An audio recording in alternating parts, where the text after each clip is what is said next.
What's up, guys? This is Emmanuel from TeamDBZ Biscuit, and today we're coming at you with a Odd Eyes Endymion deck profile. But before we jump into that deck profile, if you're new to the channel, be sure to hit the subscribe button.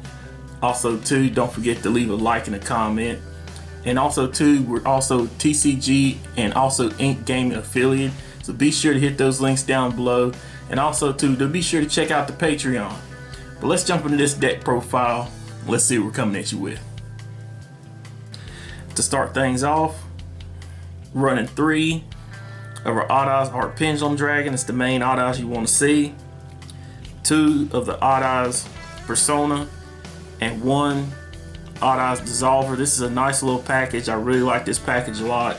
Art Pendulum is going to allow you to set up your whole board whenever one of your Odd Eyes is destroyed, so it's going to keep you generating and just getting that +1 on your opponent that they're just going to have to slowly grind game you. You got your Persona, it's going to be your low scale. Also, too, while it's on the field, it's going to be a good defensive card. And if your opponent decides to activate a extra deck monster effect, just go ahead and put a stop to that right then and there. And you got Dissolver, it's going to be a polymerization with legs for you for your Odd Eyes cards. It's going to help you get your Vortex out there properly summoned. That way, whenever you do get it popped or destroyed or whatever, as long as you got your Art Pendulum on the field, you're going to keep bringing your Vortex back. We're also running Vegeta with his Big Bang attack in Mighty Master, and we're also running 3 servants. Our Bulma, she's going to be very helpful to helping Vegeta get all of his power-up skills. But Mighty Master is just all around good. You get him on the field, you know, if you got 6 counters on the field, remove 6 counters. If he's in the pen scale, blow up almost anything on the field. Then you put counters on him. Also, too, if he has counters on, he can't be targeted. Whenever he is destroyed, when he's got counters on him, you're going to be able to get that search for a normal spell card, so it's very useful. Servant, just all around good card. It's going to be your good starter. It's going to help you get out your Mythical Beast engine, be able to get your Endymion engine going, whatever you want to do at the time. Also, too, if she's in the monster zone, she gets destroyed. She's going to allow you, if you got empty spot, you're usually going to have that because you're going to have your Odd Eyes Art Pendulum in the other scale. Go ahead and load up your scale with another low scale. Get the ball rolling again. We're also running a small Mythical Beast engine with the 1 Master Cerberus and the 2 Jackal King. This is just useful for being able to, you know, get problematic cards off the field. You know, your Cerberus, once got 4 counters on it, just be able to move those 4 counters, banish 1 card face up. Very useful. Also, too, you got your Jackal King. It's going to be pretty much your negator for monster effects that you want to use. If it's got monster effect pops off, you got 2 counters on it, remove 2 counters, negate that effect. Very, very useful. Also running 2 Magical Abductor. Magical Abductor really helps the deck out a lot. It gives another target for your servant. Also, too, it helps to search out the servant in any other card that's a pendulum card that doesn't have a searcher for it in the deck. That's something I like a lot. So it searches out the whole pendulum lineup in the deck. Also, too, just being able to add up counters on it and be able to remove counters can be very useful to you. We're also running the 3 Chronograph Sorcerer and the 1 Time Gazer. This is just a very good little engine just to be able to get the special summon off of the Chronograph. Is very useful, and Time Gazer, being able to protect your servant in the pen scale when it's on the field, is very, very crucial. And we're also running the 3 Dark Worm and the 1 Donut, just to be able to make sure that you get that extra plus whenever you special summon off the Dark Worm. 3 Dark Worm seems to work really good. Now, I don't mind normal summoning Dark Worm. It's not a brick to me, but to be able to make sure you get to the Dark Worm is very useful. It doesn't have as much of a resource reliance in this deck other than just getting Electrum out on the field or just getting another Pendulum and just a free ball rolling that you want. But being able to have Dark Worm and getting that extra resource is very useful. Gate 0 is a good level 7. It's going to help you get the ball rolling the way you want to. But that's it for the monsters. For the spell cards, we're running 3 Allure Darkness. Allure Darkness is just too good for this deck. The deck is majority dark monsters. To be able to eat those resources out of hand, reconfigure your hand the way you need to, get the plays going the way you want to. Also running 2 Into the Void. This is just to help to get extra free counters on any of your spell counter monsters, any of your pendulum monsters that get spell counters. It's just very useful as long as you got 3 cards in your hand. Go ahead and activate this card, get that free draw, unload your hand before the end phase effect. You know, you're looking pretty. Also running 1 Upstart Goblin. Upstart Goblin is all around good for the deck. You know, you got plenty of monsters with spell counters. It's just going to be a free extra draw. Go ahead and get it. I'm also running 3 of the best searcher in the game in my opinion. Spiral Flame Strike is going to be able to get to your Odd Eyes Art Pendulum as fast as possible. If you have an Odd Eyes on the field, just go ahead and destroy a problematic card on the field and just keep the ball rolling from there. We're also running 3 Spell Power Mastery. Spell Power Mastery is a good card also, just a very, very good card being able to get to your servant as fast as possible, or any of your Endymion cards, just being able to get that extra counters on the cards too, depending on how many Spell Power Masters you have in the graveyard, can be very useful too. We're also running the 1 Terraforming to search out our field spells. We're running 2 Sky Iris. That's to protect our Odd Eyes and get the extra searches that we need. And we're also running 1 Magical Citadel. This really helps to get extra counters that you don't really realize that you're missing at the time. But with Magical Citadel, Magical Abductor, Jackal, Mythical Beast Cerberus, Mighty Master, Vegeta, you know, Bulma, it helps to have this out there, getting those extra free counters on top of Jackal getting counters, or the Mythical Beast Cerberus getting counters, can really help to, you know, put the game in the game state that you really want to. And lastly, for the spell cards, running 1 Dragon Shrine and 1 Foolish Burial. These 2 are just all around good for the deck. Being able to send the Dark Worm to the graveyard, or any other dragon or card that you might want to send to the graveyard as a monster, it's very useful and helps the deck plus the way you want to. But that's it for the main deck.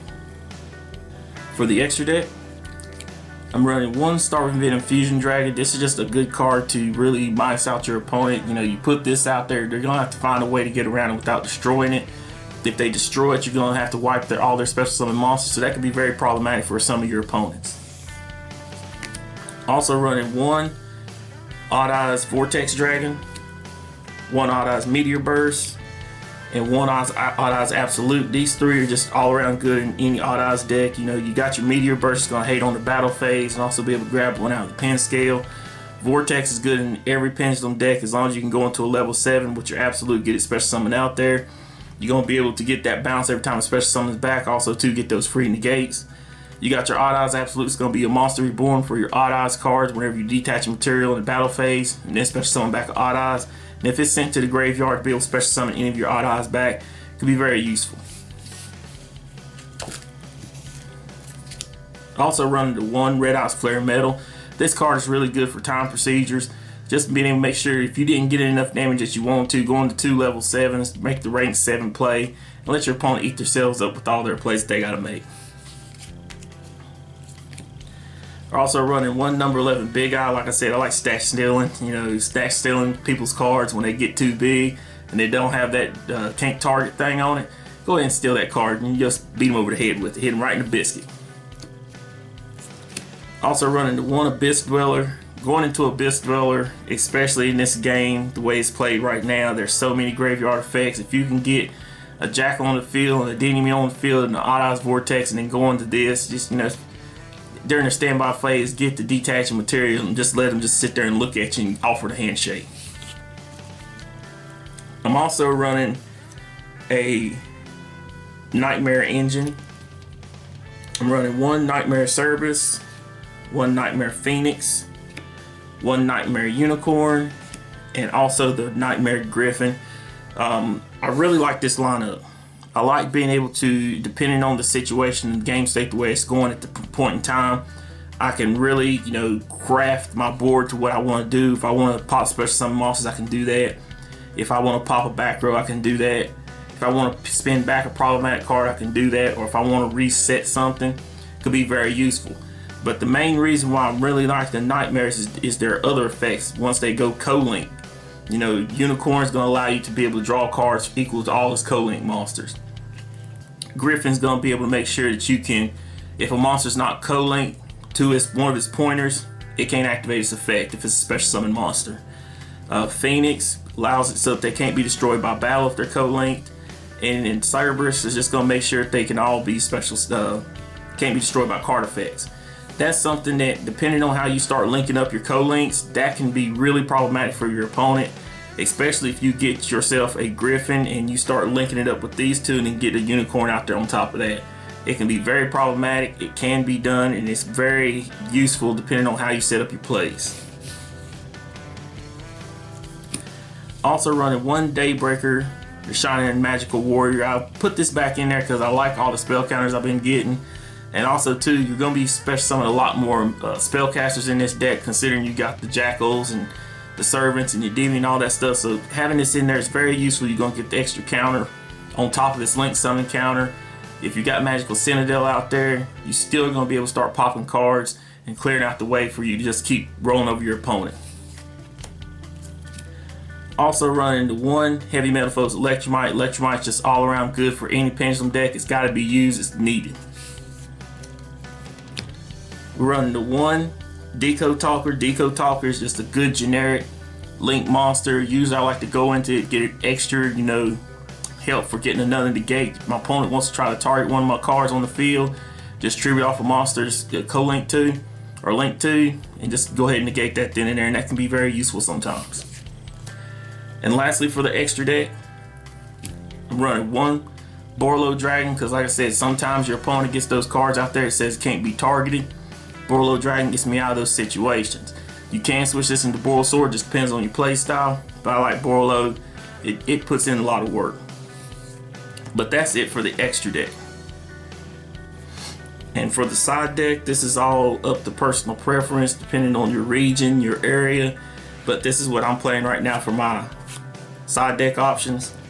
Side deck is going to be a Mud Dragon of the Swamp and a Predator Plant. Dragopastelia, whatever her name is. It can be very useful depending on how you make your plays or what you're going up against, rogue matchups. This is good for any of your rogue matchups. This is good for whenever you're going into your matchups with pendulums, things like that, when they get the vortex on the field. So just suck that up. Thunder Dragon matchup, things like that, very useful. Can help you out with a lot of plays. I'm also running the Amorphage Goliath, the Amorphage Sloth, and the Amorphage Lechery. I like this a lot. This is helping me out a lot. You know, being able to lock out your opponent from their extra deck. On top of that, just being able to make sure you have a mistake. You have a mistake, Macrocosmos, and a pretty much Solemn all at the same time. Or anti-spell, however you want to say it, because it can't activate spells. But these all help out with depending on what you want to do, how your opponent's playing, and just being able to lock them out of certain plays. Also running two Super Polymerizations. I still stand behind Super Polymerization because this card, your opponent cannot activate to this effect. To me, it's better than having the Beeroo. And the Beeroo, yes, you'd have no cost, but I like being able to clear off the board and not have to worry about a token. I can just suck their monsters up, put my monster on board, and still probably break their board. Also running the 3 Twin Twister. This is needed for pendulum back rows. You know, you're gonna have there's a lot of control decks out there, and you want to be able to blow through their back rows and be able to make the plays the way you want to make them. I'm also still standing behind 2 Witch's Strike. This is something, like I said, there's a lot of negates out there. A lot more people are playing Solemns and Strikes, and you got all the Altergeist. You know, there's Altergeist, there's Guru Control. If you play against a lot of, you know, control decks, this really helps out a lot. Even going against some of the pendulum matchups, it can help out with that too. So to me, it's a very useful card. And lastly, for the sideboard, running 3 Red Reboot. This is just an all-around good card. You know, they start activating too much, just go ahead and flop this down from out of the hand. Just keep plays going from there. But that's it for the deck profile, guys. Like I said, guys, if you're new to the channel, be sure to hit the subscribe button. If you liked the video, be sure to hit the like button. And don't forget to check out the Patreon and also the links in the description box below. Thanks, guys, for all your love and support. We're out.